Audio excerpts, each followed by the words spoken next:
కాకినాడ జిల్లా తునిలో టెన్షన్ వాతావరణం. కోటనందూరు మండలం అల్లుపూడిలో టీడీపీ కార్యకర్త దారుణ హత్య. రాత్రి టీడీపీ వైసీపీ వర్గీయుల మధ్య వాగ్వాదం. పాత కక్షల కారణంగా టీడీపీ కార్యకర్తలపై వైసీపీ శ్రేణుల దాడిలో బంగారయ్య అనే యువకుడు దుర్మరణం. మరో యువకుడి పరిస్థితి విషమం. కాకినాడ ఆసుపత్రికి తరలింపు. అల్లుపూడిలో ఎలాంటి అవాంఛనీయ ఘటనలు జరగకుండా పోలీసుల బందోబస్తు.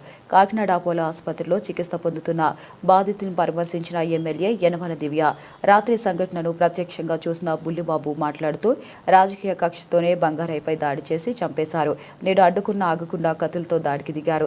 నా బర్త్డే పార్టీకి వెళ్తుండగా వాళ్ళ ఇంటి ముందు 50 మంది ఉన్నారు. వాళ్ళంతా మూకు కుమ్మడిగా రాటు పట్టుకుని కొట్టారు. రూరల్ సీఐ చెన్నకేశ్వరరావు మాట్లాడుతూ అల్లుపూడి జరిగిన ఘటనపై కేసు నమోదు చేసి దర్యాప్తు చేస్తున్నాం.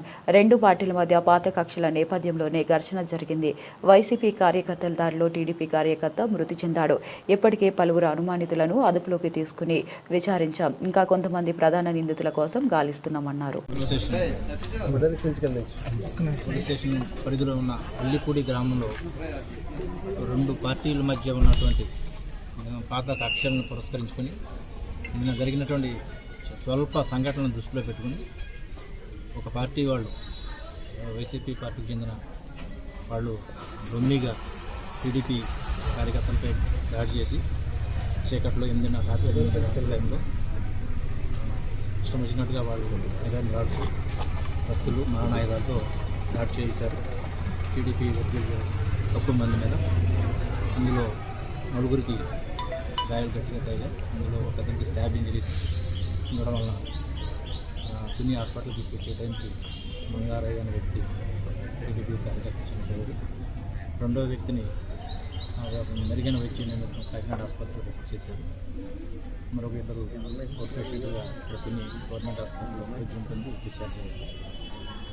ఇది కేవలం పాత కక్షలు, గత ప్రభుత్వంలో జరిగినటువంటి పాత కక్షలు, తప్పుడు కేసులు పెట్టారనే ఉద్దేశంతో ఇప్పుడు ఉన్నటువంటి సినారీలో కావాలని దాన్ని ఉన్న క్యాడర్ని ఏదే విధంగా డీమాడల్ చేయాలనే ఉద్దేశంతో దాడి చేసినట్లుగా కనిపిస్తూ ఉంది. వెంటనే పోలీసులు స్పందించి అక్కడ రాత్రి మా యొక్క ఎస్పీ గారి ఆదేశాలను గ్రామంలో పోలీస్ పికెట్ 25 మందితో పోలీస్ పికెట్ ఏర్పాటు చేసి తదుపరిటువంటి అవాంఛనీయ సంఘటనలు చర్యలు తీసుకోవడం జరిగింది. అదేవిధంగా కేసు నమోదు చేసి జరిగిన సంఘటనలపై ప్రత్యక్ష సాక్షులు సర్కమ్స్టాన్షియల్ ఎవిడెన్స్ గ్యాదర్ చేసుకుని ముద్దాయిల్ని పట్టుకోవడానికి ప్రయత్నం చేస్తున్నాం. కొంతమంది అనుమానితున్నప్పటికే ఇప్పటికే మేము అదుపులోకి తీసుకుని విచారిస్తున్నాం.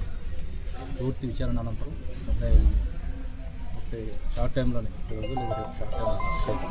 మిగతా విషయాలన్నీ కూడా మీకు కులవశంగా వివరిస్తాం. సార్, పోలీస్ కస్టడీలో ఇప్పటికి ఎవరన్నా ఎంతమంది అదుపులో తీసుకున్నారు? అనుమానితులు ఉన్నారు.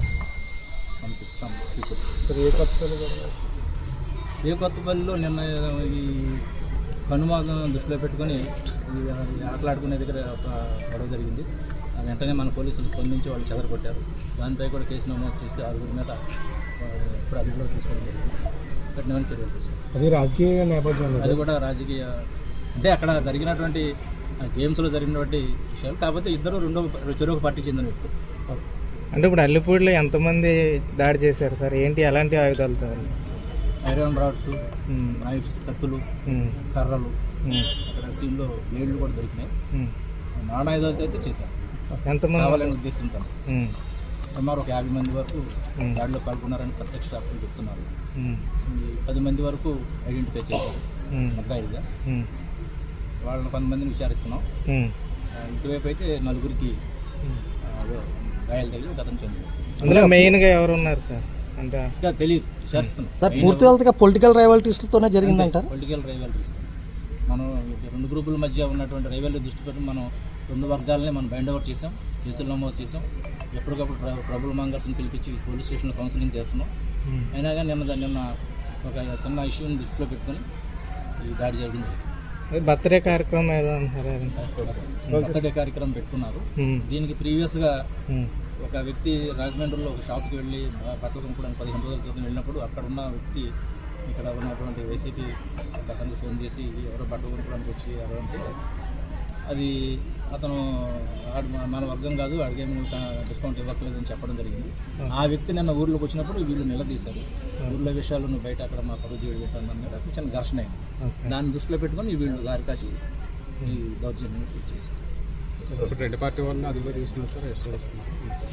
లేదు, ప్రస్తుతానికి అయితే మా దగ్గర ఒక పార్టీ ఉన్నా, రెండో పార్టీ కూడా ఆల్రెడీ ఇంజర్డ్ కదా హాస్పిటల్.